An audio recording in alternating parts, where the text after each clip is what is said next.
Hello, everybody. Welcome back to LettermenRow.com. I am Jeremy Birmingham, and this is Talking Stuff, the Ohio State recruiting podcast brought to you by Lettermen Row and Buyers Automotive. If you're looking for an auto, head to buyersauto.com and find the best selection of new and used vehicles anywhere in Central Ohio. And if you're looking for Ohio State recruiting coverage, then this is the right place for you. Myself, Andrew Ellis, and Spencer Holbrook are going to break down the ins and outs of Ohio State football recruiting in the last few weeks and hopefully bring you some information that you find useful. So enough of my yammering. Let's get to the show. Welcome to the show, Andrew, Spencer. Thanks for joining us on Talking Stuff. It's been a while, folks. We understand that. We've had a little staff transition at Lettermen Row that threw us for a mini loop right around the end of the signing period of 2022. Then I've been on the road a lot. I was on a cruise, and then I was in Atlanta. Then I had laryngitis, and so now we're here. It's been a while since we've talked in this format. But, guys, it's probably okay. February is sort of the down period of recruiting. But today, March 8th, as we're recording this, certainly things are picking back up. We'll start just with the most recent news. That's Ohio State offering in-state linebacker Arvell Reese from Cleveland Glenville High School. And if you listen real close, you can hear the sound of an entire generation of Buckeye fans going, well, it's about time someone from Glenville got offered again. And that may be true. Arvell Reese actually spent his first 2 years at Euclid High School, where he was playing defensive end and linebacker there. He's at the Ginn Academy now, playing for Glenville in his upcoming senior season. And it is good to see Ted Gibb Jr. at practice on Tuesday. He gave the opening speech to Ohio State. And if that's not an indicator that the Buckeyes are taking his program seriously again for the first time in a while, I don't know what is. Yeah, absolutely. And I think I was in middle school or maybe early high school the last time Ohio State offered somebody from Cleveland Glenville until now. And so I don't want to make you guys feel old, but it's been a long time. And so to get this pipeline going again, it would be huge. And here's the thing, like, it's not like Ohio State's just ignored that area or that school. The players have not been good enough to play at Ohio State. And so I think that's one of the biggest things is the talent is back. And I don't know if that's, it's maybe skipped a little bit of a mini generation, or if it just wasn't there for a few years, but it's there now. And so you can start to maybe begin to rely a little bit on Glenville to produce one or two of these guys every now and then. Andrew, I know you're a big fan of Arvell Reese's tape. What do you like about the offer? Well, first of all, I mean, Cleveland Glenville just has always had a special place in my heart, dating back to the Ted Ginn Jr. days, the Jamari O'Neal, Dante Whitner days, that kind of thing.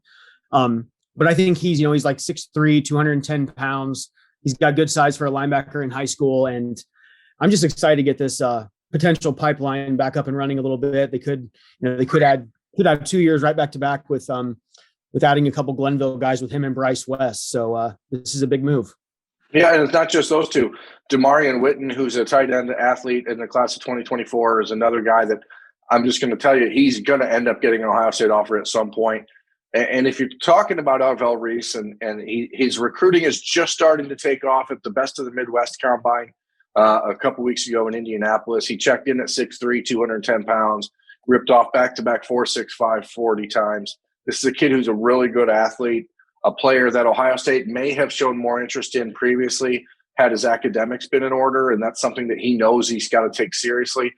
His offer is not contingent on anything different than anyone else's is. It is about him taking care of his business from here and making sure that he holds up his end of the bargain to keep that offer. But, as soon as the offer came in, I did put in a recruiting prediction machine choice for Ohio State to land Arvell Reese. I don't think it's really that big of a stretch to say that, but it does speak to what Ohio State's doing at linebacker, or it does at least impact what Ohio State's doing at linebacker, because we've talked for months about Troy Bowles. We've talked about recently Tackett Curtis from Many, Louisiana, who was also in the building at Ohio State on Tuesday, making his first visit. I don't know, guys, but it seems to me like the focus for the Buckeyes right now is to maybe take two true linebackers every year and then fill in the rest of the hybrid roles. And if you offer Arvell Reese now, you got to be damn sure He's a guy that is going to take one of those spots because you are, in essence, eliminating the recruitment of a lot of other guys potentially. Absolutely. And I think that's one of the biggest things here. And that's a message that Ohio State is sending, in my opinion. Like, if you're going to offer Arvell Reese at this moment, you know the consequences that may come with, or you know the message that it sends to not only Arvell Reese, but to other linebackers. Like, hey, there's a guy, an hour and a half, 2 hours from here that's just as good, that we think we can make into a player that's just as good to be at Ohio State as others. And so it's going to be an interesting time at linebacker because, like you said, there's only 2 guys on the field at once. There's only a couple guys they're going to take in each class, and Arvell Reese may well be one of them. And so it just creates a little bit of not really an issue, but an interesting time to be recruiting linebackers at Ohio State. Yeah, and we all know they don't, Ohio State doesn't just hand out in-state offers to anybody. So I think it says a lot about how they feel about him early on. And, Berm, like you said, as long as he kind of keeps his end of the bargain up, then I would agree with your prediction that you just put in. Yeah, and I think what's interesting right now is that it doesn't sort of naturally flow into this conversation in the class of 2023. I wrote about 2 months ago that I thought that Ohio State would really be focused on building this class from Ohio out. And at that point, when I wrote that, there was no Luke Montgomery in the class. There was no Will Smith in the class.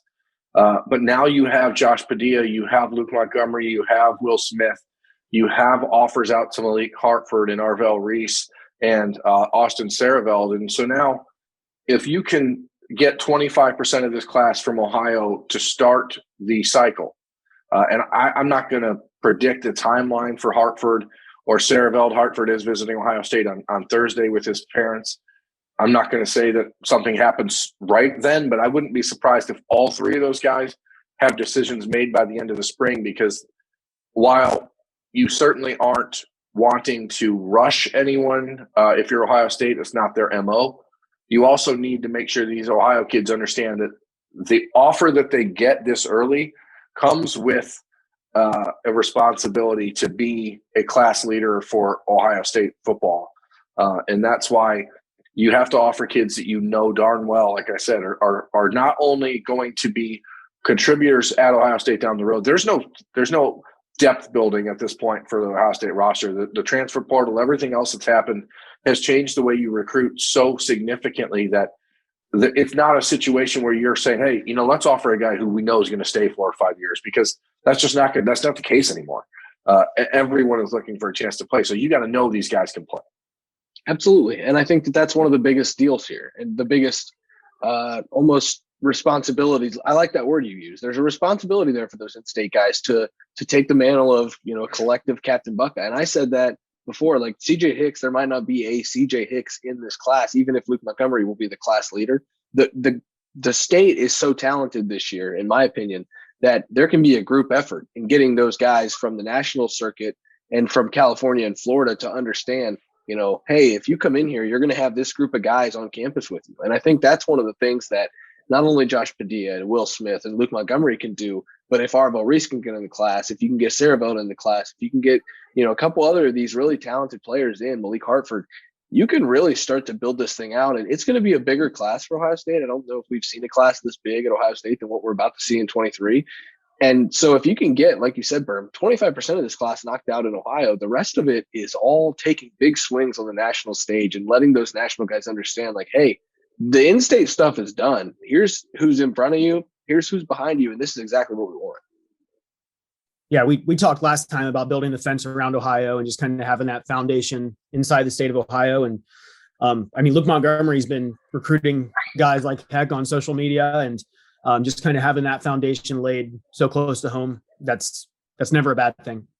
Because as we're seeing around the country right now, you're seeing a lot of movement elsewhere. This spring is going to be very busy for Ohio State. We're not going to deep dive into every visitor who's coming this spring, but even just this week alone, you have an opportunity for Ohio State. I would be shocked if they don't offer Chris Vezina from Alabama, the quarterback who's coming up on Thursday. That offer is going to come when he gets to campus, I'm pretty sure. That changes the game. Now you start to see some movement for the Buckeyes. Olav Salinen, the offensive lineman from the Loomis School in Connecticut, is visiting on Wednesday. Bryson Rogers, so the 4-star receiver, is at Ohio State right now and into Wednesday morning. There's some real opportunities to get things moving here.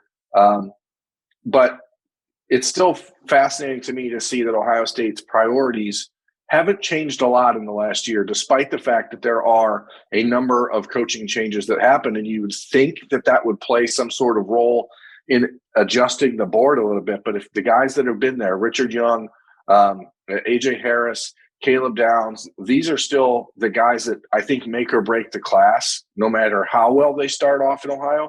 And you have to go through and really finish this out. And I know that there's this conversation about Florida because there's so many guys down there that the Buckeyes are recruiting: Rogers, Richard Young, Brandon Ennis, Carnell Tate, John Walker, Derek LeBlanc, all these other guys, Peyton Kirkland and Malik Bryant to a degree.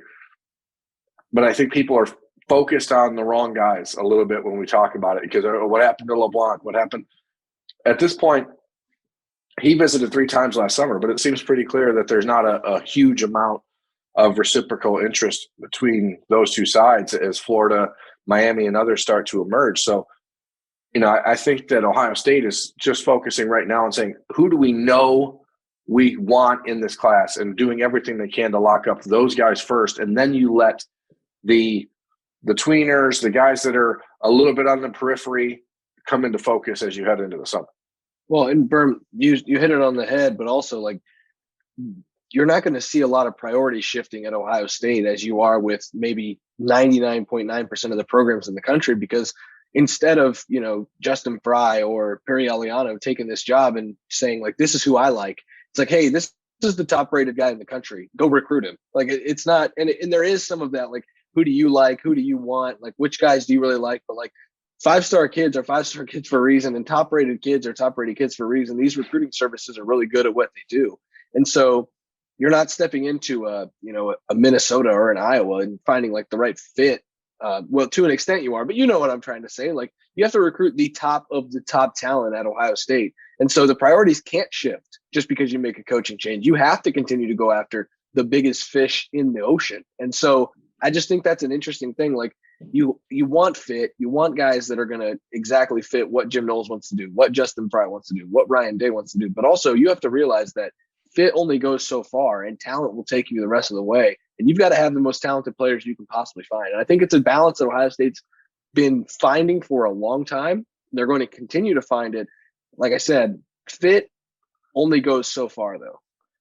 Andrew, we've talked about so much in the last few years about the Ohio State mindset of finding one soft region in the country and exploiting it. And then when those bigger schools in that area rise back to the top, find another one to move on. Right now, the Southeast is as difficult to recruit as it's ever been. California is, at this point, pretty much off limits, with the exception of, Rico Flores. The Buckeyes are moving well there. But that's just because Brian Hartline is so elevated above everyone else at wide receivers coach that he sort of has the ability to sneak into these areas. Texas with A&M, with Texas, isn't it just that Ohio State has to recruit Ohio a little bit differently now? Do you think that that's part of this? And also, I think that's why a state like Georgia continues to be so vital for the Buckeyes, because I said this last year when I went down to the Under Armour camp in Atlanta. There's like 60 players there that are Ohio State caliber players in the Atlanta metro region, essentially. And that's the same case in the class of 2023 and 2024 as well. So, like, Georgia can't take everyone. So the Buckeyes just have to focus on those best relationships in these other areas and take advantage of it. That's why someone like AJ Harris, who they've been a part of this recruitment for so long, it doesn't feel like they've had to back off there despite coaching changes. No, I mean, you're exactly right as far as some of these regions go. There's just so many guys in Georgia that are good. And even if you can just pluck maybe 1 or 2 guys from down there every couple years, whether it's AJ Harris, I know Alabama, Georgia in that area, or maybe somebody like a Caleb Downs. They tried for Kristen Miller. They couldn't get him. but I mean, when you're looking at these regions, they've plucked a couple guys from the Pacific Northwest over the last couple of years, but now that's usually kind of another one of those USC regions. And with Lincoln Riley returning there, who really knows what's going to happen?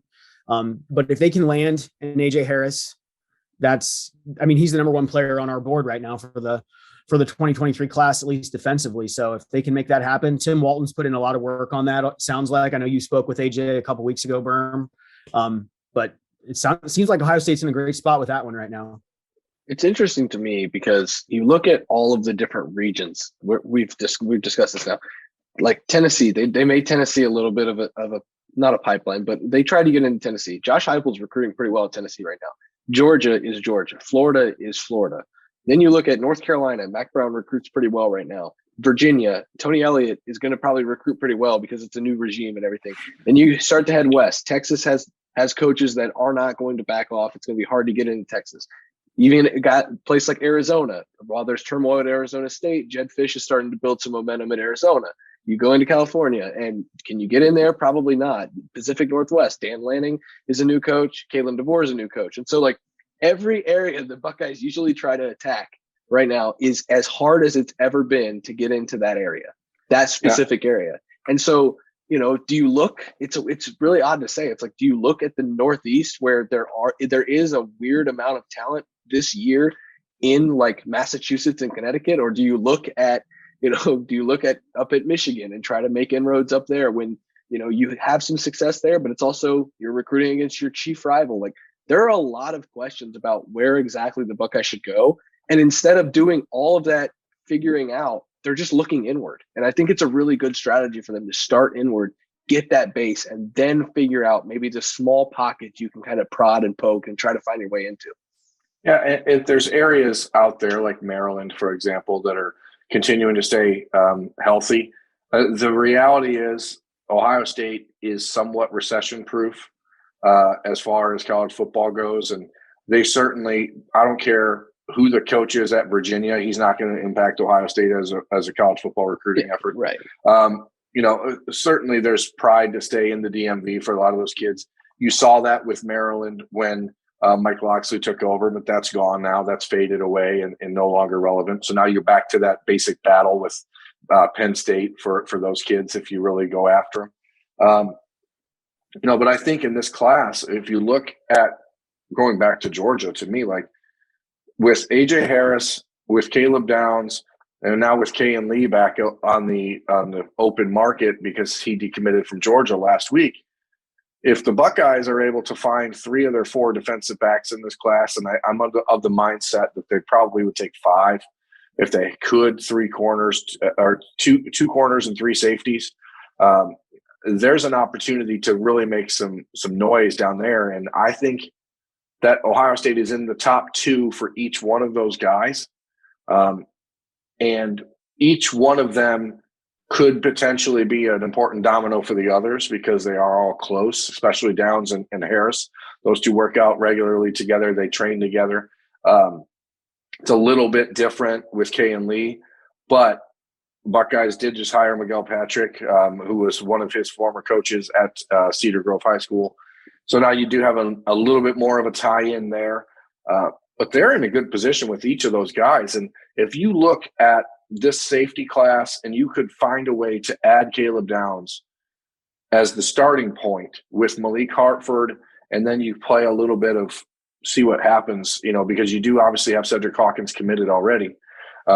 You have some pieces that are really flexible and movable. And that even ignores the possibility of Jonel Aguero, who's very high in Ohio State, but there's a lot of moving parts. But I think you just want to focus on the guys that you've spent so much time and relationship capital in the last year, rather than trying to branch out and find a bunch of new dudes at this point. Yeah, I mean, it's interesting. The class of 2023, we're going to learn a lot about like Ohio State's recruiting strategy, because it's kind of difficult to figure it out when you've got a new defensive coordinator who wants more safeties on the field than he does defensive linemen. And so it's just a weird thing that we're in right now, where it's like, okay, how many of these guys do you take?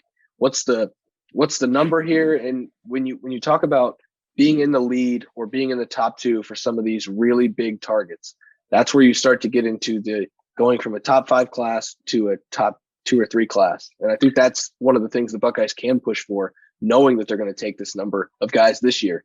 And because I think it's going to be 25 or 26, maybe even 27, depending on with the roster shakeout, because they're going to lose so many guys off of this roster. But yeah, it's interesting. But if you get Caleb Downs in this class, I mean, you got a shot.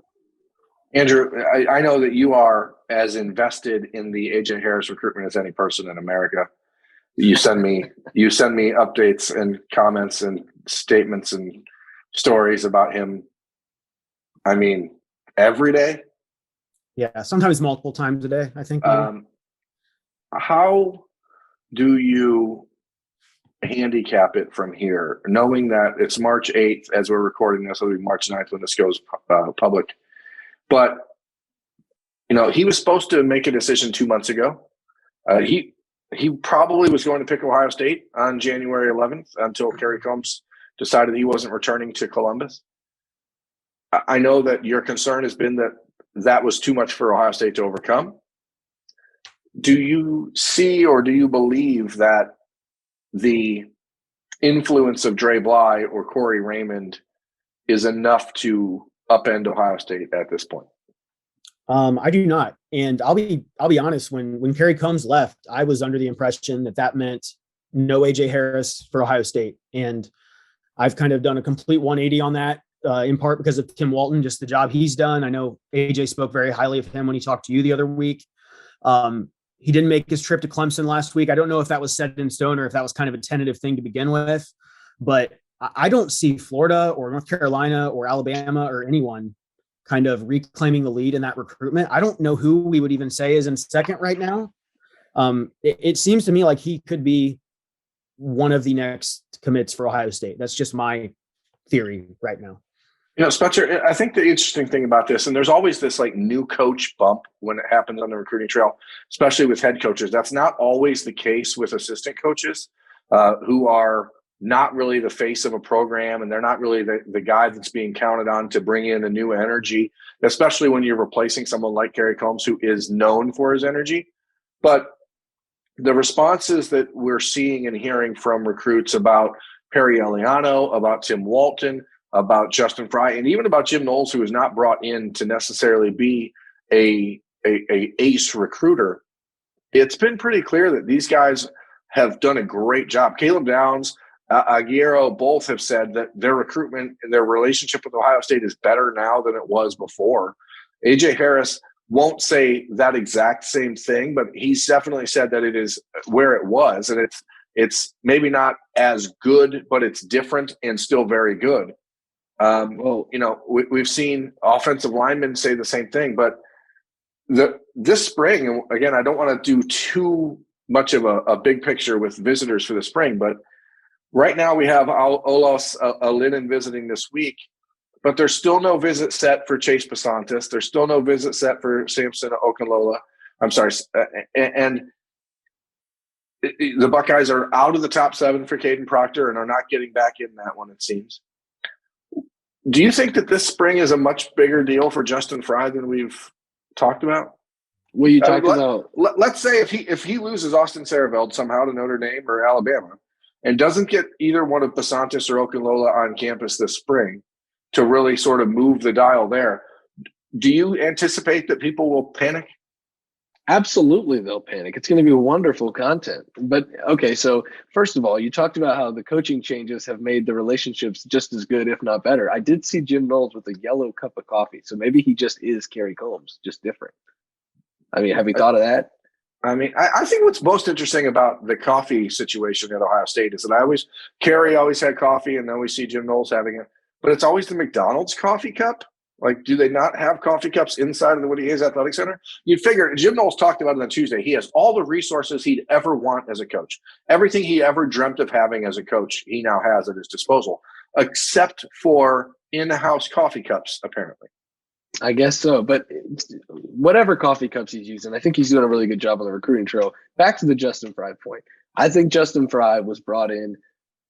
If you wanted to keep Greg Studrawa as an offensive line coach, you probably could have gotten away with it. But Ryan Day knew the recruiting side of things was not where it needed to be. Justin Fry is at Ohio State to be a recruiter. also to make the offensive line what it should be, but to be a recruiter.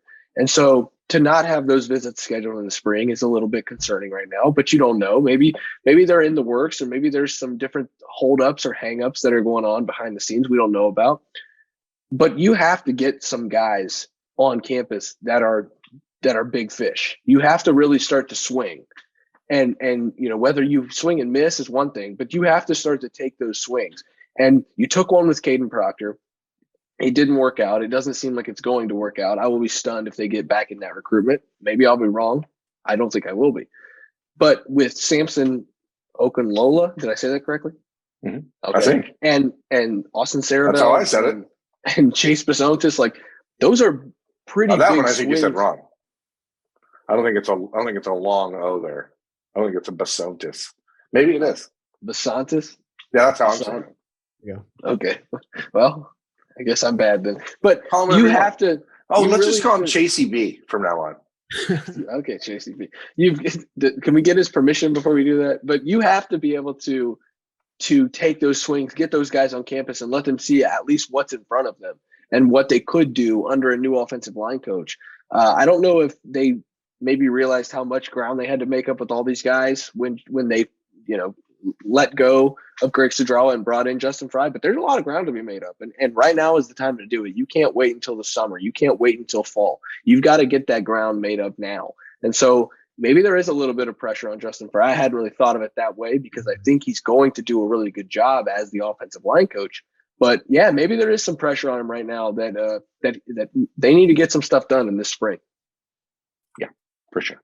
Andrew, you look like you have something to say. No, I was just going to say, I think it's important to remember that he does have 2 offensive linemen committed already. Granted, those are 2 in-state guys that most people would just say Ohio State should be getting commitments from. Right. But Those are players that would have committed to Ohio State if Mickey Mouse was the offensive line coach. Fair point. Probably. But I guess to answer your question, if Austin Sarabel commits to Notre Dame tomorrow, is there going to be a freak out? Yes. But there's not going to be that. There's not going to be that super freak out until Ohio State is in the lead for a 5-star tackle like J.C. Latham, and then Alabama sneaks in and grabs him. That's when the true freak out is going to happen. And poor Justin Fry is probably going to experience that sometime during his tenure in Columbus. Hopefully that's not in the class of 2023. Because the need for tackle at this point, tackle and cornerback and running back are my 3 positions that are absolutely the most important in this class for Ohio State. And right now they don't have anyone at any one of those spots committed. And the big fish that they're recruiting at those spots are all very, very involved with a number of the country's best programs. And that's what happens when you're recruiting at Ohio State and for Ohio State. You're going to be going up against Alabama and Georgia and Clemson and all these schools. But we watched in the last few years with the J.C. Lathams, with the Ernest Screens, even, the Keontae Goodwins, et cetera. There was a moment in each of those recruitments where it felt like it was almost a foregone conclusion that Ohio State was going to be the winner, and then they weren't. And now you have, as Spencer said, I think a lot more ground to be made up with guys like Chase Bisontis and Samson Okunlola to really get back in that conversation. So it's super important that they get on campus this spring. So I don't want to meander too much more around just random conversation topics. We did post on the Lettermen Lounge, the On3 Ohio State forum for LettermenRow.com, some questions and said, hey, what do you guys want to talk about? What do the subscribers want us to talk about on this show? So right now I'm going to turn it over to Spencer. He's going to pick 2 or 3 topics, and we're going to run through those and give some thoughts to wrap up this episode of Talking Stuff presented by Buyers Auto. So Spencer, take the lead. Well, as scatterbrained as we've been, we've actually covered quite a few of the questions or concerns that people have had. So I'm pretty proud of us right now. So, I mean, we've got that going for us. This is an open-ended one that I wanted to start with, and then we can go to the close-end ones to end it. But number 1 from Bixman419. I want to shout these people out because they're paying customers. 419, Toledo. Yeah, well, Lima, the area, St. Mary's, I It's think. definitely Toledo. No one from Lima puts 419 in their handle. That's true. Oh, I did it for 21 years. I don't believe you. Wow. So this question, it's not really a question either. Ohio State wins the recruiting crown if. Now we're March 8th. we're a long time from signing day, but there's a possibility with the guys that they're recruiting right now that could happen. I mean, we're not talking about anything crazy to get that thing done. Ohio State wins the recruiting crown if, Andrew, go first. Nick Saban and or Kirby Smart resign. Like, I really think that's the only way to handle it, because Alabama and Georgia are not going to change their tactics for the numbers that they take for every class. And I mean, props to them for finding a way to do what they do. I just, even for a big class, what's expected to be a big class for Ohio State, I would be pretty surprised if that did happen. If you're looking at like average rating per prospect, that would be a different story. But total score, I just don't see it happening. Think about the class of 2021. Ohio State signed 7 5-star players and still finished second. Exactly. It's at this point, it's not like a loss. As long as they finish in the top 3, it's the best class in the country in their mind. And so there's nothing you could. If the Buckeyes could go out and sign Richard Young, sign Brandon Ennis, sign Carnell Tate, sign AJ Harris, sign Caleb Downs, sign Cormani McLean, they would still not finish first. It's just not the way it's going to go anymore. And the goal is to not fall behind too many more SEC programs. The goal is to make sure that last year, when you have A&M jump into the picture, so that this year it's not A&M, Georgia, Bama, and LSU, and then next year next year it's not Texas, LSU, A&M, Bama, Georgia. So it's really about maintaining their place in that top 3 as opposed to upsetting it or taking over the number 1 spot, because that's just not realistic at this point. Okay, well that's why the people are here. They need a dose of honesty has never hurt anyone, Berm. Okay, so Tommy Brady 20 asks, likelihood of landing each receiver target is 3 the number of receivers that they're taking, and he says it feels like Bryson Rodgers and Carnell Tate may be at the top of the realistic chances of landing. Is anyone else creeping into that territory? I would say starting with the 3 is the number thing. That is the ideal number, I think. But as we already talked about, roster changes happen so frequently that if you lose a couple guys that you don't expect to, if Cameron Babb ends up either leaving because he feels like he can play somewhere else, or decides to hang him up for good because he gets hurt again or something unfortunate like that, if you have guys leave early, if you have other random stuff happen, I wouldn't be surprised if Brian Hartline tried to sneak in a 4th, especially someone who may be a little smaller or more of like a return specialist type. I know that the Buckeyes would love Jaquez Petaway in that sort of role if they were able to take a 4th.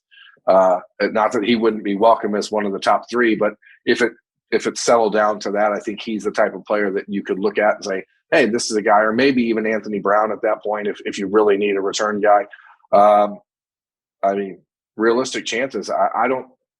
Maybe I'm a homer. Maybe I have scarlet glasses here. But Brian Hartline has proven he can get pretty much anyone he wants. And so, to me, the chances are just as good with Brandon Ennis as they are with Bryson Rodgers or with Rico Flores or Noah Rodgers, who I think, after seeing him in Atlanta 2 weekends ago, I think he's really, really good. If I had to just put it in a totem pole of order list, I think Carnell Tate, Rodgers, and Ennis would be the top 3. And then anyone else after that shuffles in, and each of them would be a take right now if they tried to commit. Yeah, I totally agree. That first weekend of April, I think, is when all those guys are going to be on campus too. So that's going to be a huge weekend for Hartline. Well, it's not even just that. I mean, it's also the weekend that Dylan Raiola, the number 2 ranked quarterback in the country in the class of 2024, is going to be back at Ohio State. So, when you're starting to talk about the next wave of quarterback and wide receiver relations, that's a big deal. I don't know what Ohio State's going to do at quarterback in 2023. I think they're starting to get a little bit more aggressive with Dante Moore. So that could be interesting if that opens up some doors, but we'll talk about that another time. But wide receiver, there's 6 guys, 7 guys that are all very legitimate options, and Hartline would take as many of them as Ryan Day allows him to. All right, and then final question. It's an interesting one. I know that we talked about his former high school coach landing at Ohio State now, but is there any real momentum with, I think it's Kayan Lee? Is that how you say his name? Of course there's momentum. I mean, he's no longer committed to the school that he grew up loving and dreaming of playing for. And So that's clearly not a bad thing, Andrew. I mean, his former coach is now at Ohio State. That's not a bad thing. He loved Ohio State. They were the clear number 2 when he picked Georgia. That's not a bad thing. So yeah, there's momentum, but now you got to get him back on campus, right? Yeah, and you're battling the home state program that's the reigning national champion. So that's never easy, but it seems to be trending in the right direction right now, just based on what's going on. So I don't want to interrupt, and I just want to make this quick, but like, I think one of the problems that Ohio State fans have is they see a kid from Georgia who grew up a Georgia fan, decommit from Georgia, and they still just want to really hit that brake pedal. They don't want to get excited. Like with Kristen Miller, there was a legitimate chance for Ohio State to land Kristen Miller for a long time. And yeah, he silently committed to the Buckeyes like 3 times. So Ohio State fans still were kind of soft playing that of like, I'm not expecting us to land Kristen Miller. And the reason is because that in-state G on the helmet carries a lot of weight. It is hard to get guys out of Georgia. And so I think part of this is everyone wants to know if there's real momentum with Kane Lee because they're being very tepid on their expectations. And I think that's a little, totally understandable. Because I think it's understandable. There is still, and I don't mean to cut you off, there is still a better chance in my mind that Kane Lee signs with Georgia than Ohio State at this point. But I think what actually plays to Ohio State's favor, if you're looking for reasons to feel optimistic, the Buckeyes only signed 2 corners in the class of 2022. Georgia, I think, signed 11, something like that. I don't know. They've restocked. They get pretty much anyone they want at this point. And I think that Ohio State losing a guy like Jaheim Singletary to Georgia last year could have a benefit this year because the Buckeyes secondary and cornerback options are very limited after the class of 2022. And you're going to lose Denzel Burke probably by the time that Kane Lee would be on campus and ready to go. And then you have Jordan Hancock, who's elevating himself on a path to be a 2-year guy and out. So there's an option. There's an opportunity. There's no doubt that Ohio State is going to talk about that over and over and over again. And sure, they're in as good a position as anyone, including Georgia. But Spencer, it's the same thing. If the roles were reversed, like we talked about Luke Montgomery and the Michigan fans and Notre Dame fans, oh, well, there's a chance. But they always like in the back of their mind, like, well, he's going to end up at Ohio State. You just have to be realistic and understand that not every kid is the same. And that's the important thing to really understand. Every kid is built and wired differently. And some of them are looking for a reason to go away. And maybe that's what Kayan is into. Maybe that's what, he said it on his social media a number of times and since he decommitted. He's looking for his own path. And, for Ohio State's sake, hopefully he does. AJ Harris and Kayan Lee were absolutely the 1 and 2 on the Buckeyes list at corner 6-7 months ago. Maybe there's some other guys getting into that mix now with Cormani McLean visiting and stuff, but who knows? Go ahead. I just think that there's a little bit of trepidation there, the Ohio State fans are a little tepid in trying to figure out if he's a realistic target. And I absolutely think he is because, if you decommit from Georgia, Georgia's going to find another 5-star guy to go after. And, you can really play up that you are a priority deal, especially against a school that he's in the home state of. You could really do some work there. Andrew, 10 seconds, and we got to wrap it up. No, that trepidation is justified. I would say that for every Jackson Carman, what Jackson Carman did to Ohio State, Georgia has guys that do that to them. Alabama has guys that do that to them. Georgia's already got a top 50 corner committed in the class. So we'll see. That's it. That's Talking Stuff presented by Byers Auto. I'm Jeremy Birmingham. That's Spencer Holbrook and Andrew Ellis. Thanks for watching. We'll see you next time.